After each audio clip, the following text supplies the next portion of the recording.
So do I have any numbers people in the congregation? Yes, numbers. Jim is obviously a numbers person. Do I have other number people in the congregation? All right, there's a few of you. So you might thoroughly enjoy the next few minutes, next 3 or 4 or so minutes, because I want to drop on you some numbers and some statistics and some research.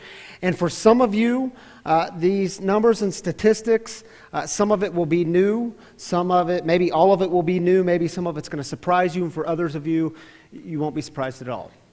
But what I want to do is just get a broad overview of the contemporary landscape of the Christian church here in America. And it's going to have to be broad because we're going to do it in like just a few minutes. So about a decade ago, David Kinnaman and Gabe Lyons, they wrote a book called Unchristian: What a New Generation Really Thinks About Christianity. And for church people, this raised anxiety because this research was a bit eye-opening. And what the research told us was, among young people, that young people had, by and large, given up on, had lost respect for the Christian church. And that their three most widely held perceptions of the Christian church are: one, that it's anti-gay, 91% said this. 87% said the church is judgmental, and 85% said the Christian church is hypocritical. And other themes that kept coming up in their research among people who had tried the church but left the church was that the church is self-serving and rigidly institutional and neither relational nor relevant. Now fast forward a few years, because just a few years ago, a United Methodist pastor by the name of Reverend Mike Slaughter wrote a book called Change the World: Rediscovering the Mission and Message of Jesus. And he stated in his book what the numbers were showing. And here's what he said. Mainline churches have been in a state of decline since the 1970s. The United Methodist Church lost 365,000 members between 2001 and 2007. In that 6-year period, worship attendance declined by 8.5%, and the number of members received by profession of faith was down by 18%. If the United Methodist Church continues in this pattern trend, there will be no one left by 2050. Pastor of a large church in Tip City, Ohio. Fast forward another couple of years. Brings us to 2015. And the Pew Research Center released their report. And in their research in 2015, what they did is they surveyed 35,000 Americans. And here's some of what they found. And Pew Research, by the way, is peer-reviewed research, so it's studies that we can trust. Here's what they found. The percentage of adults who describe themselves as Christian has dropped by nearly 8 percentage points in 7 years, down from 78% to 70%. Decline is primarily among mainline Protestants and Catholics. And I have to tell you, that is even evolving and changing. The evangelical church is in decline, and the LDS, which has been on the rise forever, seems like forever, they have this year only grown by 0.75%, which was huge for them. Huge decline. Now, so what this means is in 2007, there was 41 million mainline Protestants. In 2014, there were 36 million mainline Protestants. And the number of religiously unaffiliated adults has increased by roughly 19 million since 2007. And just to give you a broader perspective of that, there are approximately 56 million religiously unaffiliated adults living in the U.S., and they are commonly referred to as what? The nuns. Not N-U-N-S, but N-O-N-E-S. 4 in 10 millennials are among the nuns. In the 1980s, it was 1 in 10. Now, if you followed the Pew Research at all, and almost every major news outlet picked up on this research, and they wrote articles about it, the New York Times, the USA Today, others. You saw headlines like this: America is getting less Christian and less religious, study shows. That should really scare us. But here's the thing the articles left out. The articles that were writing about the report, and you had to read the whole report to get it, over 100 pages. The articles that were writing about the report did not emphasize these numbers and statistics. And I want to share them with you. I think they're important. If you kept reading the report, you'd find out that 49% of Americans report to have had some sort of spiritual or mystical experience that has transformed their life. In 1962, the same question was asked by Gallup, and only 22% of the people said yes. That means we've more than doubled. Page 27 of the Pew Report, and you can Google it later and read the whole thing yourself. They asked, have you in the last week experienced a sense of deep peace and well-being? 65% of the people answered yes. Have you in the last week experienced a sense of awe and wonder in the universe? 52% of the people said yes. And this is most stunning. 75% of the people are looking for a sense of purpose and meaning and see that as having something to do with their spiritual life. Yeah. America's getting less religious. So what? Boring. It's a boring story to tell. Duh. I mean, do y'all hear that and say, yeah, duh? I mean, I don't know about you, but the stories I hear is, yeah, the thing religion handed down, it was harmful. It left me disconnected. I was burned by religion. It didn't give life. It sucked life out of me. America's getting less religious. So what? But my friends, don't miss this. 75% of the American people are spiritually hungry. And do you get the sense that Jesus might be shouting to the Christian church, "Church, what are you doing? What are we doing, church?" And I think this has everything to do with our fourth and final value or principle of beyond.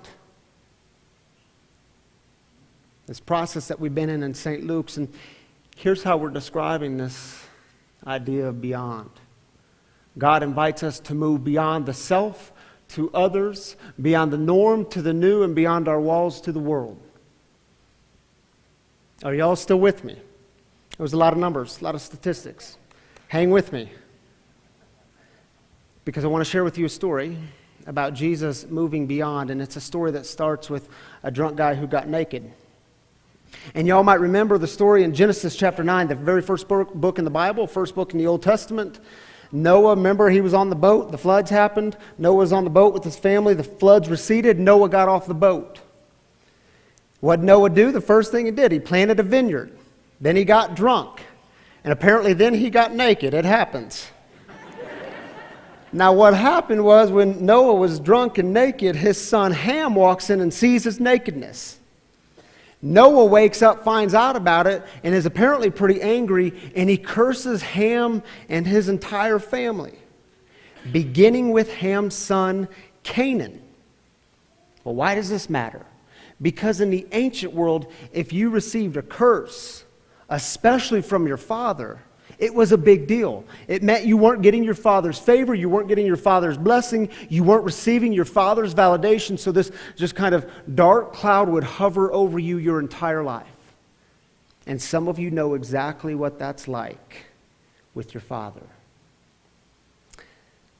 Now, Ham's son Canaan was cursed, which meant Canaan's sons were cursed, starting with the oldest son, Sidon, S-I-D-O-N. Sidon had a number of sons, so many sons that he became the father of a nation called Sidon. This nation is mentioned over and over and over again in the scriptures. Just to give you an idea.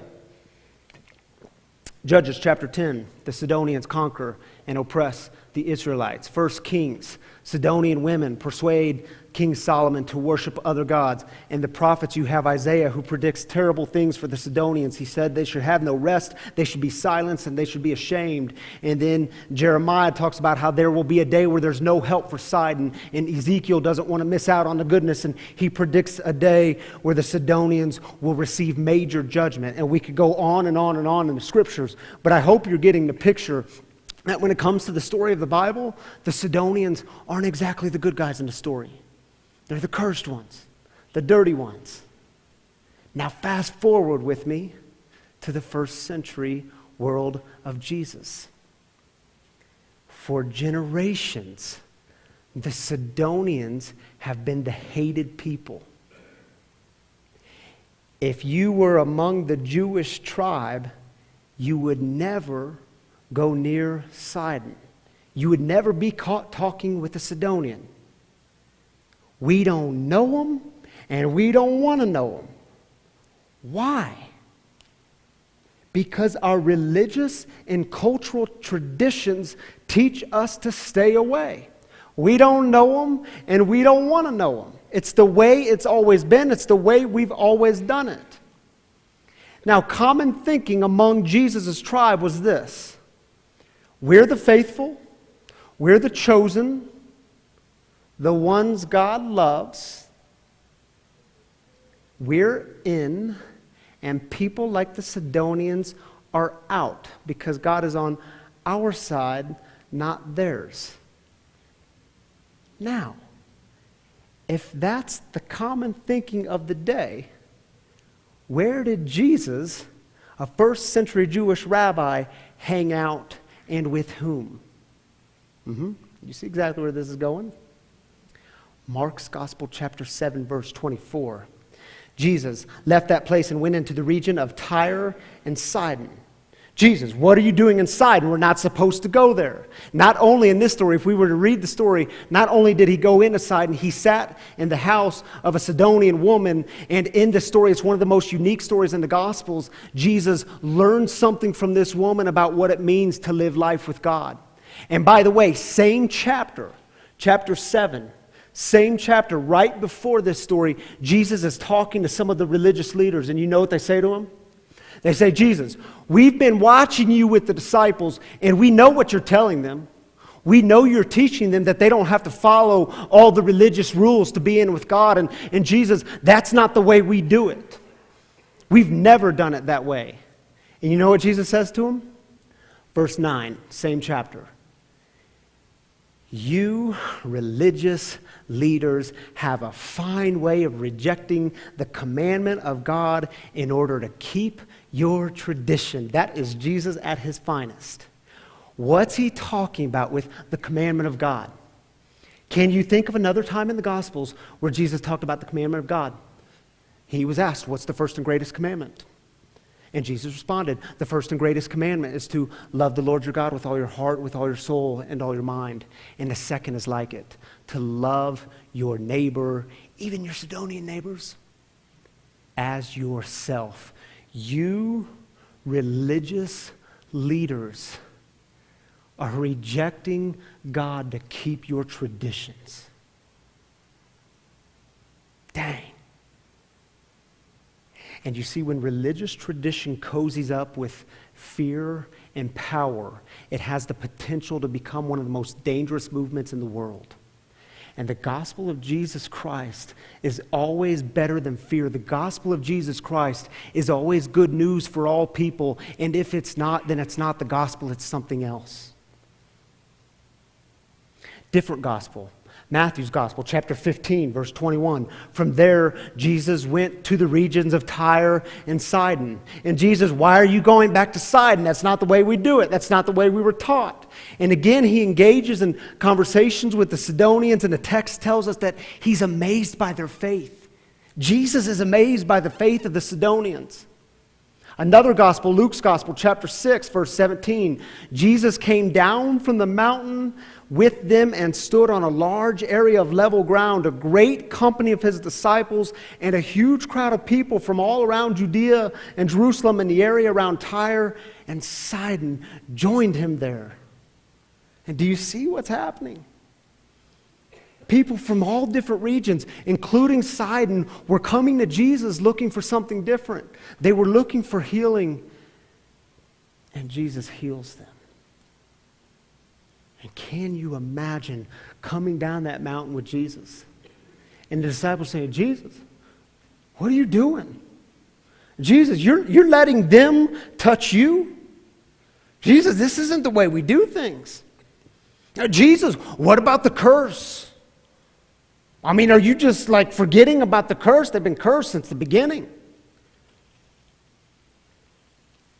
And Jesus says, we're going to leave all that behind. Because we're going down a new path. You see, the thing about Jesus is, he was always challenging his tribe to move beyond yourself, move beyond the norms, move beyond the walls you've created. So let me throw it to you all. Where might Jesus challenge this tribe to move beyond? And I think we could start with just really simple questions. I mean, the life and ministry and the gospel of Jesus just ask really simple questions like, where is Sidon? In your world, where is Sidon? And don't get stuck in that trap thinking you have to get on an airplane and go across the world to find Sidon. Yeah, there's Sidons there too, but where's Sidon here? And maybe Sidon's in your own backyard. And who are the Sidonians? And what traditions or what belief structures, what things might we be invited to leave behind in order to truly be with them? And what's it like to together come down the mountain to join and to be with the suffering in our midst? And I get it. I mean, if we truly engage these questions, it can be uncomfortable. It can just be flat out uncomfortable. You know, when we were starting this new ministry called Free, a spiritual community for loved ones of addicts and spiritual refugees, one of the first things we did in May was put together a leadership team of 12 people. And I was praying about who to invite to be on this leadership team. And Nick was a friend of mine that I had met in recovery. He was 20 years old. And I was praying about asking Nick to be a part of this leadership team.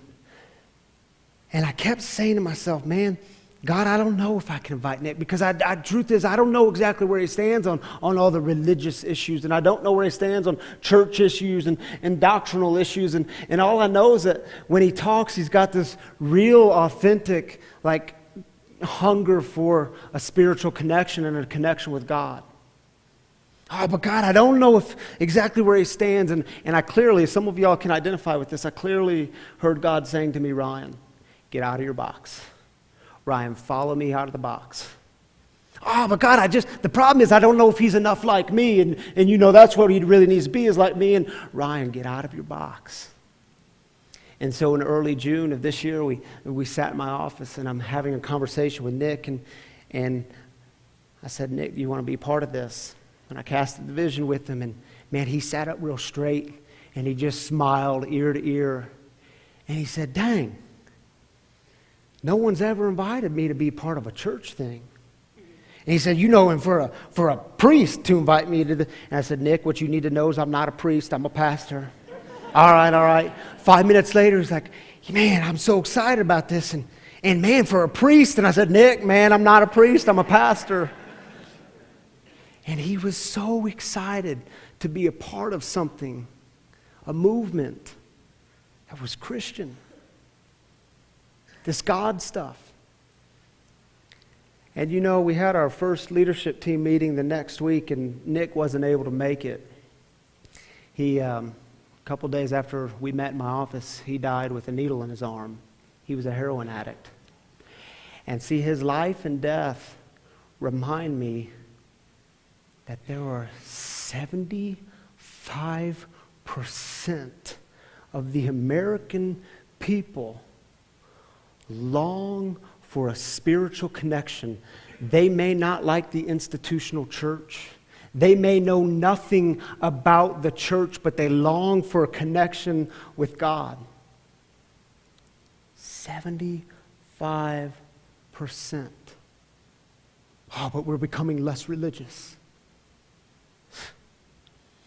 You see, in a world where the Christian church has a major PR problem, anti-gay, judgmental, hypocritical, how do we live into the value of beyond?